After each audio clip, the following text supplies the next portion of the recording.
Hello, Internet. I heard a lot of people being excited about this new Fiona Apple album, and then someone else not being excited, so I'm listening to it, and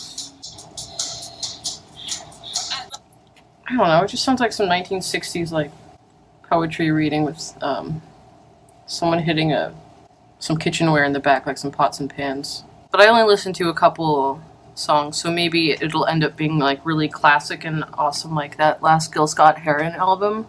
And his New York City Makes Me Sick, He Wants to Go Back Down to Jackson song, that was great. I was like, maybe this is kind of like this.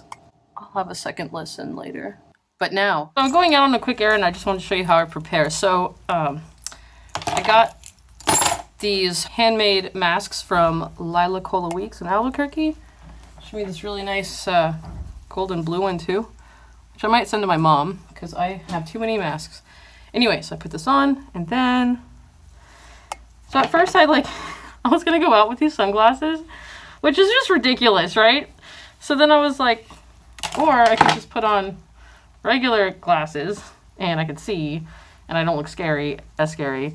But the thing is, when you breathe in a mask, it fogs the glasses up immediately. Disinfecting wipes.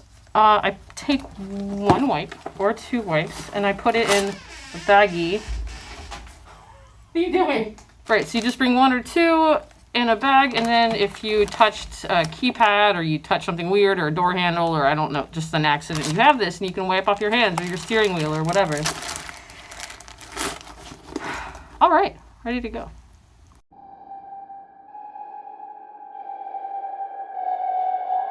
Shit.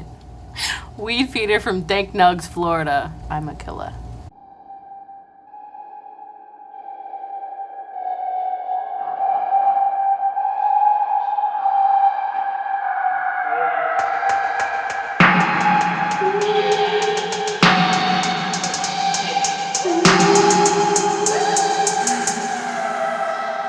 Killer, the new egg thriller, count $1 million biller, chiller, bottle for mimosas and watch it fizz up, smoking on the good kush and refill my cup, cause I can't stop, won't stop hustling, all these bitches know who they need to be trusting, need a job done, here's a number from my cousin, cause we running this shit, y'all ain't got nothing, motherfuckers ain't got nothing, you ain't got nothing, y'all fuckers ain't got nothing, motherfuckers ain't got nothing, you ain't got nothing, y'all fuckers ain't got nothing.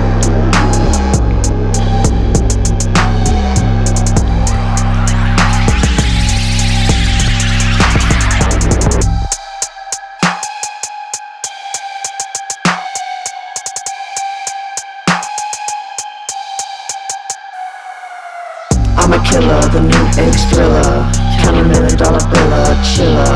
I'm a killer, the new egg thriller, count $1 million biller, chiller. I'm a killer, the new egg thriller, count $1 million biller, chiller. I'm a killer, the new egg thriller, count $1 million biller, chiller. All kids, no frills, call the dealer, down no screwing. I'm a lover, not a buyer, purple nerves, oh shine the brightest. Don't push me, I roast my beef, but you don't have to call it origami. Paper crane, call Damian, tell him I've gone insane in the membrane. There's never enough gain on the stage to gauge my rage. There's never enough gain on the stage to gauge my rage. I'm a killer, the new egg thriller, count $1 million biller, chiller. I'm a killer, the new egg thriller, count $1 million biller, chiller. I'm a killer, the new egg thriller, count $1 million biller, chiller. I'm a killer, the new egg thriller, count $1 million biller, chiller. I'm a killer, the new egg thriller, count $1 million biller, chiller. I'm a killer, the new egg thriller, count $1 million biller, chiller. I'm a killer, the new egg thriller, count $1 million biller, chiller. I'm a killer, the new egg thriller, count $1 million biller, chiller. Case is still climbing in the US as people... There was this meme that was going around before April 1st, and it was dated April 1st, like an April Fool's joke, and it was march to stop the spread, which was haha, that's so dumb, who would do that? Okay, well, that's what's happening now. So people are marching to stop the spread, which I think is a hoax, And they opened up the beaches Friday night in Jacksonville. In that 24-hour time, they've had a spike in 1,400, 1,600 cases. More than 1,600 cases in Northeast Florida. So, right, but they'd opened the beach. Why would you do that? Why would you open the beach right now? It's amazing. And, right, and he's like, how long these beaches remain open is 100% up to the beachgoers, Jacksonville Beach Mayor Charlie Latham said at a Friday morning news conference. If we have to close the beach again, we'll do it. Safety is our top priority. It's not your top priority, or the beaches would not be open. And it's not up to the beachgoers. It's up to you to close them and keep them closed. So good job. That was cool. It's really, really smart to open the beaches. Both bands on today's show had South by Southwest canceled. Well, one girl from the second band, but sucks. Next we got Miranda and The Beat from New York City with Please Don't Say You Love Me. But I didn't have a video for them, so I'm gonna overlay footage of a walk through this nature trail park behind my friend Hannah's house. It's old Florida. I escape once in a while, but usually I just stay home.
So in 2010, I did a segment for the Nightly Noodle Monthly zine called Are You Mad at Me? Where I texted a bunch of people on my phone, are you mad at me? And then I wrote the responses back down. So today, I wrote Yoga is boring, fight me on my Facebook page. Now, I've had some amazing yoga experiences, and I loved the years I spent meditating at the Zen Center in Albuquerque, and I know yoga is not boring. I thought I could read all the responses because some of these are really nice. Sarah's like, you're not doing it right. And Kelly's like, ever tried power yoga? Purists probably consider it sacrilege, but I think it's more fun. And Lisa's like, namaste out of this. It's like, that's funny. Sarah's like, it's only boring for you because you haven't found the right kind for your needs. That's true, there's lots of kinds of yoga. Eric says, it's basically just dancing in slow motion. Rachel's like, ballet is the same pace as yoga, but more fun. I never tried it till I was 29 because I thought my body wasn't allowed. It's never too late, and it turns out all bodies are allowed to do ballet. Just FYI, one yoga hater to another, Bianca Lily Ballet is doing online classes now. I love ballet too. I took a few ballet classes myself. Khalid says anything that's good is at some point boring. Rebecca says yoga is boring if you're good at it, I guess. I was like, that's cute. Sometimes you just don't want to do some yoga. Andrew's like, yeah, this is the all girls are the same if yoga allows, and what she said meant there's like 500 kinds of yoga, and most of them will kick your ass. The boring ones are more for recovery, rest, and strength building. Lucas says fighting is also boring, and I was like, that's so cute. Fighting is boring. Oh, I liked Amanda's response. I think this has always been my problem. I just want it to be gymnastics. Yeah, it's fun to just fly through the air. Anyway.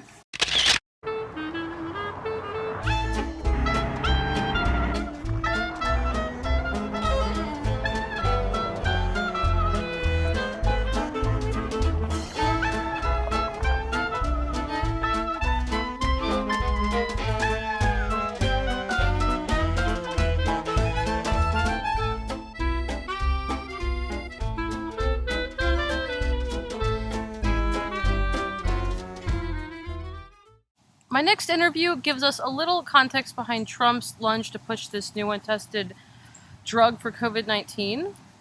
I'm here with Damian Garde in New York City. Well, clearly I'm not in New York City, but he is. He's in Queens. A former newsroom colleague who's now a national biotech reporter for Stat News. He writes in podcasts about pharmacy drugs. I asked him if living in Queens, where his girlfriend is a surgeon in one of the hospitals, he's feeling scared or just bored. Well, I feel like those two things can coexist. And also, thank you for having me. First time caller, long time listener of the show. To your question, Queens is where I live, and yeah, Elmhurst Hospital, which is in Jackson Heights, which is about, I guess, a mile east of where I am right now, has been particularly hard hit. But all of the hospitals in New York City are dealing with the crisis. Sort of, I think a lot of people at hospitals around the city look at Elmhurst as what might be awaiting them because of the way viruses work, and the escalating number of cases in the city and the density and et cetera. Well, it's my home is weird in that, as you mentioned, my girlfriend works at a hospital in Queens, not Elmhurst, but one a little out more toward Long Island. So her day-to-day life is very much the practical aspect of this, which is caring for these patients who are admitted more and more by the day. And so she sees the brunt of it on the human side. And then my job is covering the drug industry. But as you might imagine, or as you might hope, a big portion of the drug industry is now trying to find treatments for this virus, whether that is treatments that already exist that might work to deal with some of the symptoms of people who are already infected, or treatments that don't exist that they're trying to invent very quickly. For example, a vaccine, which would be the ideal thing. But that's, even in the rosiest imagination of how this might go, making vaccines takes a really long time. And we're at least a year away. I mean, we're probably at least 18 months away in the best case scenario from having a vaccine that works. And so Trump's kind of freaking out about everyone trying this malaria thing because what? Wait. He's got money. Oh, you got the. Sorry. Yeah, food. Okay. Hello? 1 second. I'm going to go downstairs. Whew. Sorry. Don't let me interrupt you. Well, that actually worked out perfectly because you were just about to ask another question. I think it was about hydroxychloroquine. He has a vested interest in doesn't he have investments in there or something, or like, what's his deal? Yeah, it's complicated. So zooming out, there's a drug called hydroxychloroquine that's existed, I don't know, 5 decades, maybe more, and has been used to treat malaria infections, and has also been useful in treating lupus and some other autoimmune disorders. Mm-hmm. And so some scientists tested it against basically a petri dish of a virus, a model of a virus, and it seemed to. But not what? Wait, you cut out. You said they tested it against a model of the virus, but not actual infected people. Okay, yeah. But that's the first step in science. So that just is what it is. Okay. And it seemed to work really well to kill the virus. So this was written about in medical literature. And then there was a doctor in France, but this has now taken place in China and elsewhere, tested it in human beings who have the coronavirus. And, this is where it gets difficult to describe. In some of those studies, it seemed to do well. Mm-hmm. But these studies have not been large, placebo-controlled, or just there have been flaws in each of them to where that's basically why you see scientists and doctors like Anthony Fauci of the NIH describing the evidence as anecdotal or scant, because scientifically that is anecdotal or scant. I mean, but the drugs that you can get at your pharmacy have been tested in thousands of people against placebo without anyone knowing whether they were getting placebo. So to remove any bias that could exist, like basically the process of science is very well understood, and it hasn't taken place yet for these drugs in coronavirus. So then getting to the whole Donald Trump of it all, I don't really know. I'm not sure anyone does why he became fixated on this drug, hydroxychloroquine in particular. But I think we've seen play out the weird drama of his press conferences where he says things like, it works, you might as well take it, what do you have to lose? And then whoever the doctor on hand is, whether it be someone from the NIH or the FDA, then comes on the microphone and says, and explains that the kinds of large randomized studies that would be necessary to really determine if that's true are only now beginning really in recent weeks. So we really don't know. I think, I can't read the president's mind, obviously, but I think his behavior over these past couple months, whether it was kind of downplaying the severity of the virus or, making claims about having contained it that obviously turned out not to be true, I think is very much, he wants there to be a make this go away button. And whether that be something that helps reopen the economy so the stock market recovers, which is obviously very important to him. I think he looks at, he said that the press has exaggerated the severity of the pandemic because they want him to not get reelected. So clearly he thinks that the worse the pandemic is, the less likely he is to get reelected. And so I think someone said to him at some point, here's this drug, it's generic, it's cheap, it's widely available, it works against coronavirus. And he said, I want it, like get that out there. I guess that's understandable from his perspective. But so if you look at it from the scientists, this is why they're kind of freaking out about this, is because like any drug, even aspirin, no drug is 100% safe. Everything has side effects. Cancer drugs are super toxic, but we give them to cancer patients because cancer is so bad that it's worth taking the chance, right? So with this drug, it's very possible that it has no beneficial effect on coronavirus, but we know very well that it can have severe toxicities in the liver and elsewhere. So there's a nightmare situation where doctors begin prescribing it freely. It's given to thousands of patients. We later learn it's no better than placebo at actually making you better. But then some number of those thousands of patients get even sicker because they were given a drug that has side effects. Damn. Yeah, it's wild. And then you asked about the financial thing. So, there was a story in the New York Times, very thorough and well-reported story in the New York Times, that pointed out that there's a French drug company called Sanofi. They've been around for, I don't even know. I mean, they're one of the oldest pharmaceutical companies in the world. And they manufacture hydroxychloroquine. They are one of at least 12 that I know of companies that make it because it's generic. Not anyone can make it, but whatever. And the Times pointed out that Donald Trump, through a mutual fund that he invests in, has some stake in Sanofi. We don't know what it is. And there was kind of the suggestion that maybe he's pumping hydroxychloroquine because it might be financially advantageous to him. Again, I don't know the president's mind. That's possible. What I would say, though, is that if he's a rich guy, if he has in a mutual fund some exposure to Sanofi, the idea of there being a big windfall, even if Sanofi had a blockbuster drug, is unlikely. And then the other thing to remember is that it's generic.